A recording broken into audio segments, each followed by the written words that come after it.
Hello everyone, we are connected now.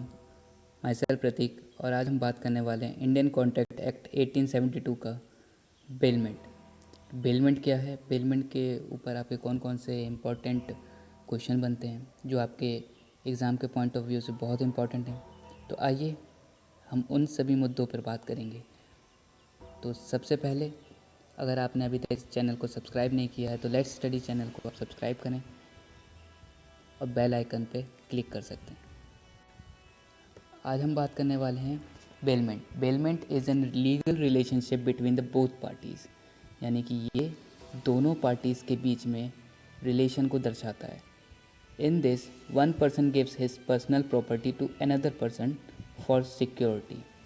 इसमें एक person अपनी प्रॉपर्टी को दूसरे पर्सन को देता है फॉर सिक्योरिटी के लिए, for purpose of security. There must be consent for bailment for both side. यहाँ पे दोनों साइड कंसेंट होनी चाहिए, आपसी सहमति होनी चाहिए दोनों तरफ से। The bailee must have the intention to physical possession. ठीक है, सेक्शन 148 में इसको दर्शाया गया है। तो in the Indian contract act 1872 deals with the bailment. तो ये जो बेलमेंट है वो सेक्शन 148 में आपके दिया हुआ है।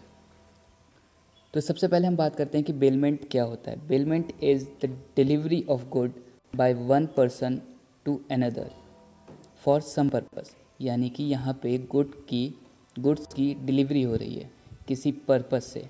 ठीक है, by one person to another, एक पर्सन से दूसरे पर्सन को। ठीक है, और इसका मोटिव क्या है? फॉर सम पर्पस, किसी पर्पस से एक व्यक्ति के द्वारा दूसरे व्यक्ति को गुड्स की डिलीवरी हो रही है। यहाँ पे पहली ये चीज़ कंडीशन होनी चाहिए। दूसरी कंडीशन क्या होनी चाहिए? Upon a contract that they shall when the purpose is accomplished. ठीक है, जब भी पर्पस कंप्लीट हो जाएगा तो उसको रिटर्न करना होगा ये प्रॉपर्टी बेली को। ठीक है, बेलर को, बेली को रिटर्न करना होगा। किसको वो रिटर्न करेगा? बेली को रिटर्न करेगा। यहाँ पे जो तीसरा पॉइंट आपको बहुत ध्यान में रखना है, be return to otherwise deposit of. अगर इसका कोई भी डिस्पोज ऑफ, आपको ये बीच में भी अगर ये डिस्पोज हो जाता है तो ये आपको रिटर्न करना पड़ेगा बेलर के लिए। तो यहाँ पे बेलर कौन होता है? सबसे पहले बात आप ये जान लीजिए। और बेली क्या होता है? तो baler is the person delivering the good. Baler वो होता है जो डिलीवर करता है गुड्स को। ठीक है, और बेली कौन होता है? The person to whom the goods are delivered. तो बेली वो होता है जिस पर्सन को गुड्स डिलीवर किया गया है। ठीक है, आइए इसको हम आगे और अच्छे तरीके से समझेंगे। तो who is the bailor? The person who is giving position of his personal property to another person is called bailor in the bailment. ठीक है, तो बेलर क्या है यहाँ पे? बेलर वो पर्सन है जो अपनी प्रॉपर्टी को पोजीशन के रूप में दूसरे पर्सन को देता है। Is called bailor in the bailment. ये बेलमेंट के अंदर बेलर है। ठीक है, हु इज़ बेली? तो अब बेली क्या है? तो बेली यहाँ पे who is bailee? The person who is taking position of the property and gives back the property after the fulfilment of the purpose of bailment is called bailee. तो bailee यहाँ पे कौन कहलाता है? द पर्सन, ऐसा person जो property दूसरे person से लेता है और after the fulfilment of the purpose of bailment is, तो वो उस प्रॉपर्टी को रिटर्न कर देता है। ठीक है, किस कंडीशन में? जब उसका पर्पस फुलफिल हो जाता है। ठीक है, आगे देखते हैं हम इसको कुछ बेसिक एग्जाम्पल से समझेंगे कि बेलर कौन है, बेली कौन है, और बेलमेंट का कॉन्सेप्ट को हम और अच्छे से समझेंगे। ठीक है,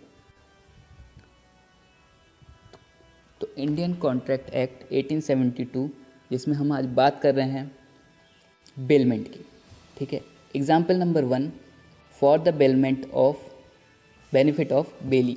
ठीक है, एग्जाम्पल नंबर 1 देख रहे हैं, और हम इसमें जो बहुत इम्पॉर्टेंट जो टॉपिक अभी देख रहे हैं वो है बेनिफिट ऑफ बेली का।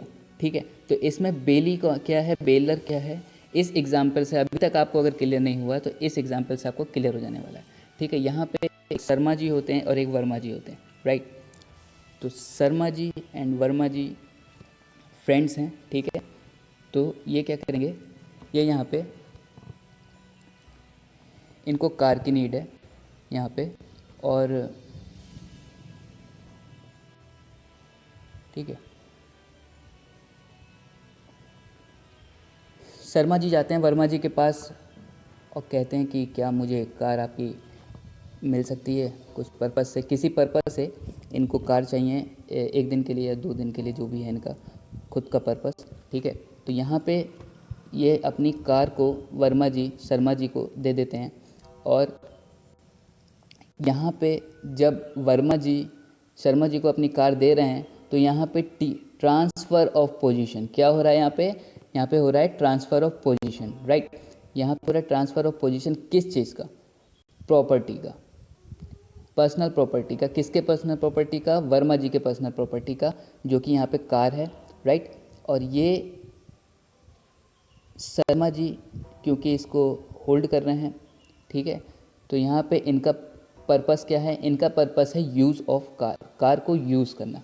ठीक है, तो यहाँ पे आप देख पा रहे होंगे कि शर्मा जी जो कि अपने फ्रेंड से कार को होल्ड कर रहे हैं कुछ समय के लिए, तो ये यहाँ पे बेली कहलाएंगे, क्योंकि वर्मा जी अपनी पर्सनल प्रॉपर्टी को पोजीशन के रूप में शर्मा जी को दे रहे हैं। ठीक है, ट्रांसफ़र ऑफ पोजीशन के रूप में अपनी कार को कुछ समय के लिए यूज़ करने के लिए दे रहे हैं।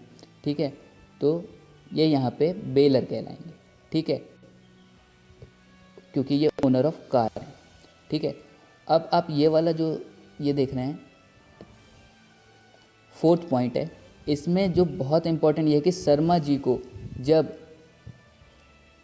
जब भी इनका after the purpose is over bailee shall return the car to bailor.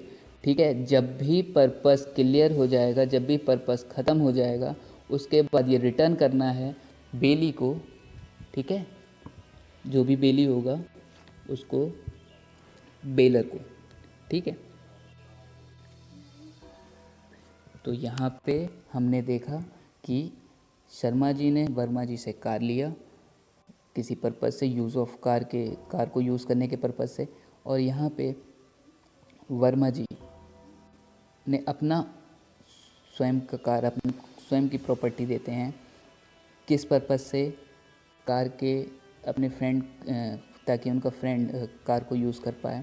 ठीक है, तो अब यहाँ पे हम जो देखने वाले हैं, यहाँ पे जो 4th पॉइंट मैंने आपको बताया बहुत इंपॉर्टेंट है, वो ये है कि शर्मा जी की ये रिस्पॉन्सिबिलिटी बनती है कि after the purpose is over they shall return the car. अभी तक हमने देखा कि शर्मा जी ने वर्मा जी से कार ली, यहाँ पे वर्मा जी अपना प्रॉपर्टी को ट्रांसफ़र ऑफ पोजीशन करते हैं, कुछ टाइम के लिए होल्ड करने के लिए शर्मा जी को देते हैं, तो यहाँ पे ये बेलर कहलाते हैं और शर्मा जी कहलाते हैं बेली, राइट। तो यहाँ पे शर्मा जी जो कार का पर्पस है कार लेने का अपने फ्रेंड से, ये है कि यूज़ ऑफ कार। ठीक है, और इनकी ये लाइबिलिटी बनती है कि after the fulfilment of purpose ये इनको रिटर्न कर दें। ठीक है, आइए जानते हैं कि ग्रेचुटस और नॉन ग्रेचुटस बेलमेंट क्या है।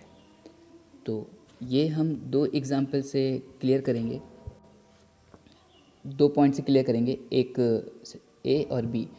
तो यहाँ पे पहला जो हमने लिया है कि शर्मा जी जब इनके फ्रेंड हैं, ठीक है, तो शर्मा जी जब यहाँ पे फ्रेंड हैं वर्मा जी के, तो एक बात बताइए, क्या यहाँ पे कोई कंसीडरेशन है? कंसीडरेशन मीन्स दोनों तरफ से, यानी कि benefit for both person, right. Baler और बेली का क्या यहाँ पे दोनों तरफ से बेनिफिट है? नहीं। यहाँ पे वर्मा जी केवल शर्मा जी को इसलिए अपनी अपनी कार देते हैं क्योंकि वो उनके फ्रेंड हैं, क्योंकि उनका एक रिलेशन है उनके साथ फ्रेंडशिप का, इस वजह से वो उनको यूज़ करने के थे। ठीक है ना। तो यहाँ पे without any consideration, without any consideration, ठीक है, कंसिड्रेशन। तो ये जब विदाउट एनी कंसिड्रेशन होता है तो ये कहलाता है ग्रेचुटस बेलमेंट। ठीक है, ये इतनी बात समझ में आई आपको। ये जब विदाउट एनी कंसिड्रेशन होता है तो ये क्या कहलाता है, ग्रेचुटस बेलमेंट। यहाँ पे आप देख पा रहे होंगे for the benefit of belly only, यहाँ पे बेली की ही बेली का ही बेनिफिट होता है। लेकिन जब हम बात करते हैं अपने दूसरे पॉइंट की तरफ, जहाँ पे आप ये देख पा रहे होंगे कि gives hire on a car, मान लीजिए कि अगर वर्मा जी कोई टैक्सी ओनर होते और ये कार को कार को अपने जो है गिव्स कार ऑन हायर, ठीक है, हायर करवाते हैं और ये टैक्सी ओनर हैं, तो यहाँ पे ये जब कार देंगे तो ये कुछ समथिंग इन रिटर्न लेंगे, जब लेंगे भाई, क्योंकि ये अब इनकी शॉप है, इनका ये काम है, इनका ये बिज़नेस है, क्योंकि बिज़नेस के पर्पज़ से ये समथिंग इन रिटर्न यानी कुछ रिटर्न में ये लेंगे। तो यहाँ पे नॉन ग्रेचुटस बेलमेंट ये कहलाएगी। क्यों? क्योंकि यहाँ पे for the benefit of baler और बेली, यहाँ पे दोनों हैं। कैसे है आप ये समझ लीजिए। यहाँ पे बेली जब इनके पास कार लेने के लिए जाएगा तो वो कार लेगा और रिटर्न में इनको मनी देगा, या जो भी ये डिमांड करते हैं वो देगा, वैसे मनी ही देंगे। ठीक है, तो समथिंग इन रिटर्न दोनों साइड से। तो यहाँ पे ग्रेचुटस बेलमेंट और नॉन ग्रेचुटस बेलमेंट, ये आपको समझाते हुए मैंने आपको समझाया कि विदाउट कंसिडरेशन में ये ग्रेचुटस बेलमेंट होगा और विद कंसिडरेशन के साथ नॉन ग्रेचुटस बेलमेंट। ठीक है, तो आज की वीडियो को यहीं तक रखते हैं। इसके आगे की वीडियो में हम आगे इस टॉपिक को कवर करेंगे